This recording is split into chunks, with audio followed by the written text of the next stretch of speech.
train your eyes on that line of smoke, of desire, of the raging fire. A wire from the other side, some of them lived, some of them died as we watch the curtain close.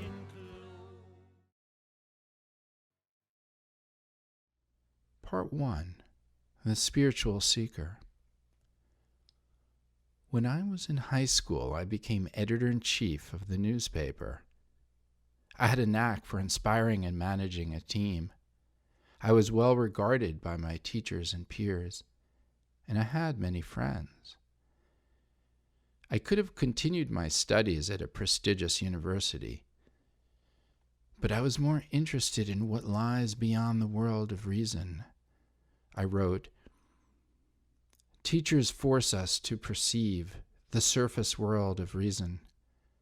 A tree is but a pole with leaves whose habits change each season."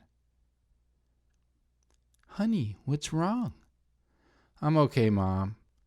I just think I need a teacher for the bigger picture. Maybe talk to the rabbi?" A few weeks later, what is beyond the world of reason?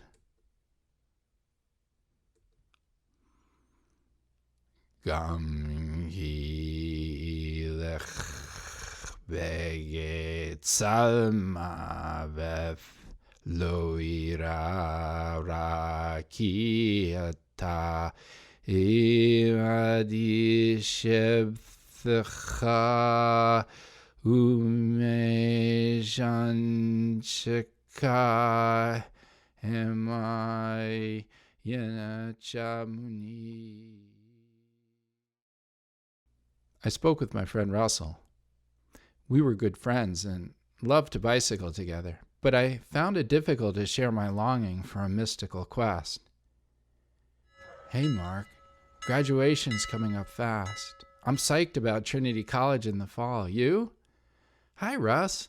I got into all the schools I applied to, but I just don't know." I wrote a speech and gave it at graduation.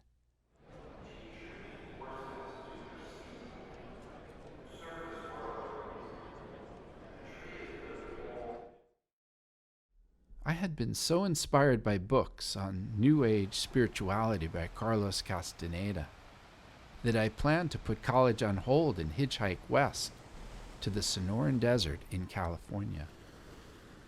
I planned to find a teacher like Castaneda's teacher, Don Juan, a Yaqui Indian medicine man, who would guide me along the path of direct mystical knowledge.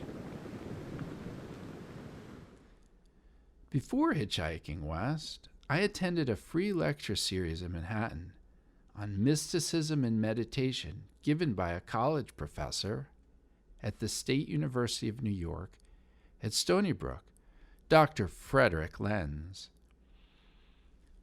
His Indian guru, Sri Chinmoy, had given him the spiritual name, Atmananda, which means bliss of the soul. Atmananda knew all about the Castaneda books. Atmananda was friendly and funny. "Hello." I could see his aura. There was something hauntingly familiar about this confident, well-spoken young professor. I felt drawn to him. I found myself staring into his full moon, gripping eyes. When he spoke to the crowd, I felt he was really talking to me. "Well, gosh, good to see you. Welcome." And that night, he did talk with me, personally. It was a big deal for a 17-year-old seeker. "You are an advanced, very old soul, Mark, and with the guidance of a fully enlightened spiritual teacher, you could evolve thousands of lifetimes in just one lifetime." Surrounded by magical books, meditation, and a warm, tight-knit community of like-minded seekers, I chose to abandon the quest to hitchhike west. It seemed no coincidence that I had encountered a mystical teacher before the adventure even began. There were many beautiful women in the group, which made the path even more attractive. You're one of 2 souls I've encountered, Mark, who has the potential of becoming fully enlightened in this lifetime. I rose in Atmananda's organization. I discovered I was good at recruiting and bringing in money. Then one day, Atmananda had us pack up and move across the country.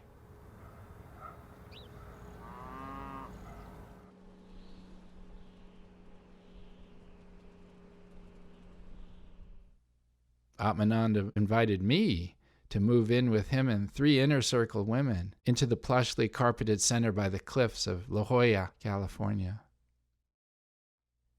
I had amazing spiritual experiences and was looked upon with admiration and envy by thousands of spiritual seekers. I led a large team of disciples who posted every city and town in California. Our rallying cry, Atmananda borrowed from Kermit the Frog in the Muppet movie, "We're going to make millions of people happy." We're going to make millions of people happy. Things were becoming increasingly intense in California. Atmananda had us fast for 14 days and kept us awake many nights for intensive meetings and meditations. He said he was going into samadhi, an exalted state of consciousness. He said he was no longer Atmananda. He was now Rama, the last incarnation of Vishnu, a Hindu god. "My chosen ones, I am Rama. Follow me, I am the way." Rama. Rama. It's true. Rama. I am Rama. Follow me. My energy will save you. Aren't we lucky to be so close to divine energy? We are the chosen ones. We are here to usher in the new age. I am the last incarnation of Vishnu. Rama explained that in order for us to progress, we must break our attachments to the outside world. That's when Russell, my friend from high school, showed up at the center.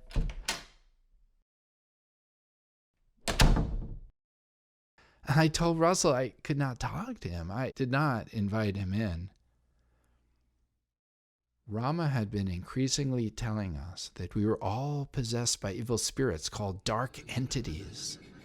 Indeed, many of us grew frightened that if we didn't follow his every command, we would be damned and destroyed eternally by the unseen, scary entities. Rama told us he would protect us. As Rama's fame and following grew, so did his accusations. Suddenly his disciples were now mentally ill and attacking him in the inner world, draining him of his cosmic powers.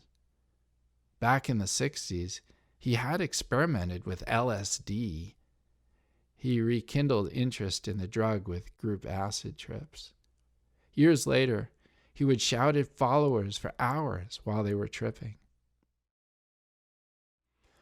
At this time, I was still in the group, but I had moved out of Rama's house and lived in an apartment.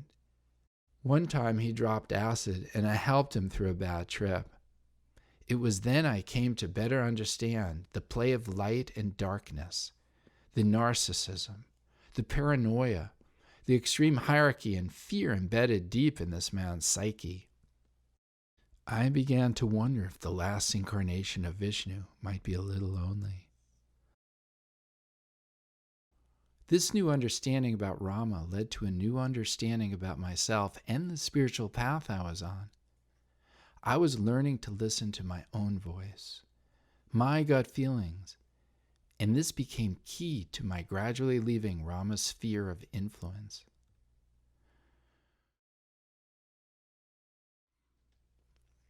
I followed my gut feelings during one group acid trip when Rama asked the disciples to remain inside. I had walked outside and watched the small birds fly.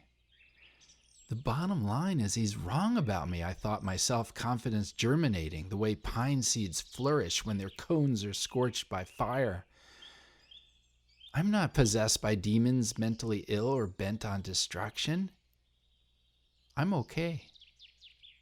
This realization that I was okay was the key to my liberation. I left the group. Months later, Rama called the inner circle back for our, quote, last meeting. I missed my friends, so I decided to go. I felt alert. I rode my 3-speed to his house late at night and wore around my neck a string with a bicycle lock key. Rama tried to turn us against one another. When I challenged him, he started chanting and pointing his index finger at me. I seized the string with the bicycle lock key.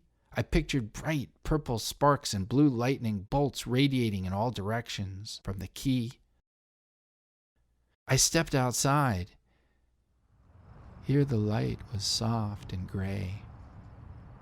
A mourning dove cooed. The bicycle was there for me. It was 1985, and I was 25.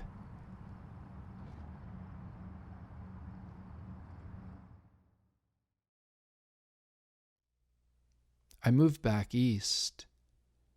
In the months that followed, I occasionally bicycled to Walden Pond, where I read about Thoreau's experiment with self-reliance. Distracted by haunting memories, I gazed at the water in search of calm. But the wind spawned new waves and the surface swelled with complexity. There's plenty of time to sort it out, I reassured myself. Maybe I'll take myself for a ride across America and do some thinking. On May 31st, 1986, I began pedaling west with Nunatak, my Siberian Husky puppy.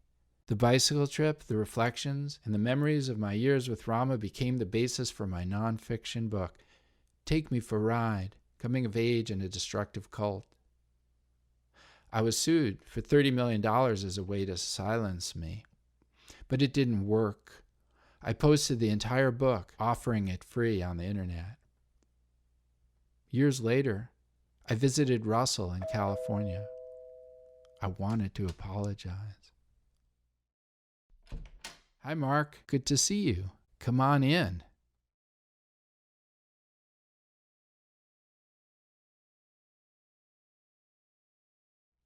Part 2. What happened? Wow, Mark, you were an honors student, editor of the high school newspaper. You're the last person I would think would join a cult. What happened? Actually, Russ, it can happen to anyone. Cults are all around us, but people don't seem to recognize them. Interesting. So why would someone join a cult? It starts out with feelings of love and acceptance from the leader and group members. In the early years with Rama, we were accepted, listened to, and we felt loved. I remember my friend Carol. At first, Rama actually listens to me more than any other person in my life, including my husband. I feel cared for when I'm with him.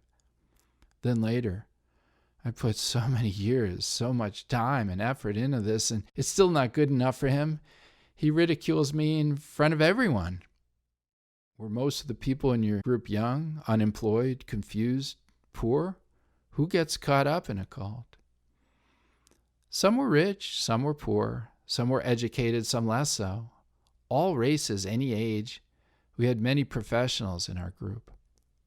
Charles was an engineer. At first, Rama's an intellectual. He's funny, knowledgeable, and insightful. I believe he's truly wise. I could learn something from him. Then later, I felt bad for cheating and lying for our business, though I knew it was for my own spiritual advancement and the advancement of mankind. It was for the greater good. Or was it? Rama was articulate, convincing, and had charisma to spare. It seemed like he could change the minds of large audiences just by his presence. Intense. I bet the women liked him. Oh, yes. I remember Jessie. To her, the world seemed to become magical. She was Rama's girlfriend for a while. At first, I never knew I could feel so happy. I'm in love. I think he's my soulmate. This is my destiny. Then later, I left my husband and quit my job for him, but now he's abandoned me. It sounds like Rama and his group gave you a sense that you belong to something big, something important. A cult, like culture, is complex. Not all of it's bad, but there are many problems, including money. Kevin found a cool group of people to hang out with, and his life now seemed to have meaning. At first, dude, this Rama guy is cool. He's deep. My parents never understood me. Then later, Rama found out that my parents had money. I got some of my parents' money and gave it to Rama. I feel used. In a destructive cult, the leader lies or exaggerates about how important and special they are. One should be on the lookout for grandiose claims. Claire was a seeker of truth and was attracted by studying with a true teacher. At first, this is the true Dharma. This is the true path. This is for real. Rama is a true master. I wish everyone was on the path. I want to spread the word. Then later, I worked so hard for him. He lied to all of us and he lost it at the end.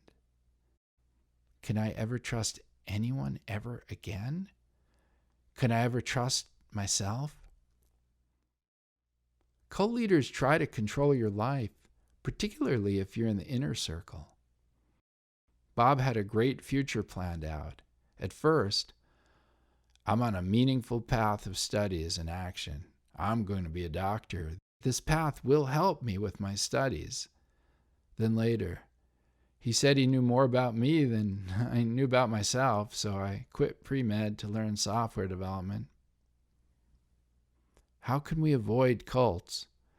Maybe we can't. They're around us all the time. We just have to pay attention to the signs.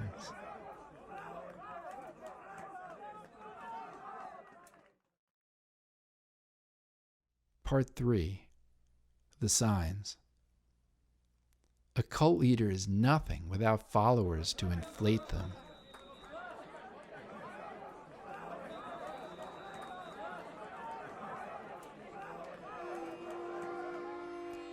I am president. I am a very stable genius. I give myself an A+. Nobody's done a better job than I'm doing as president. Under the normal rules, I'll be out in 2024, so we may have to go for an extra term. I could stand in the middle of Fifth Avenue and shoot somebody, and I wouldn't lose any voters. The beauty of me is that I'm very rich. I don't know, Mark. It seems this one could inflate himself.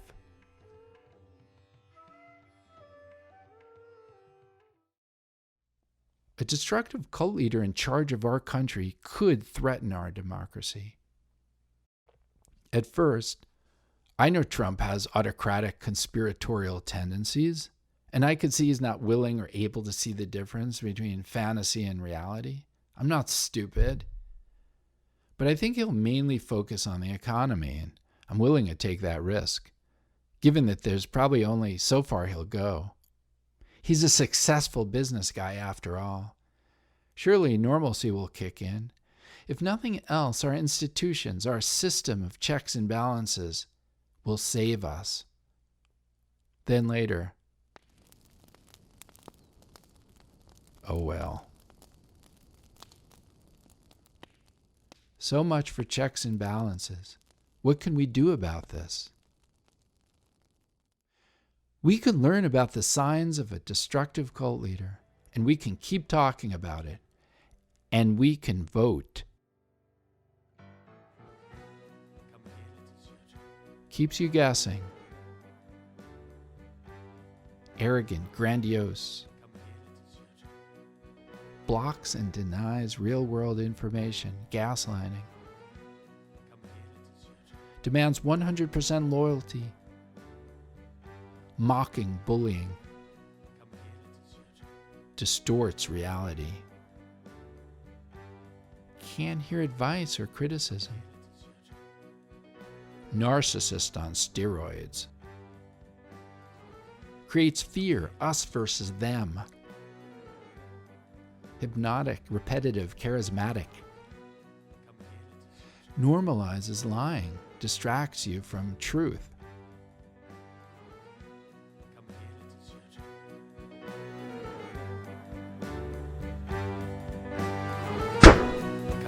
The end.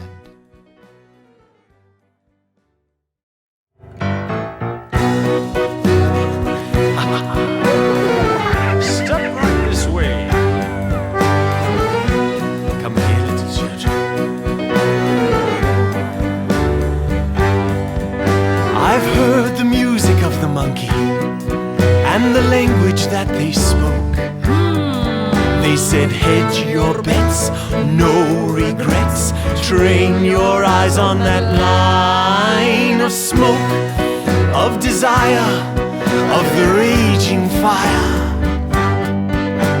A wire from the other side, some of them lived, some of them died as we watch the curtain close.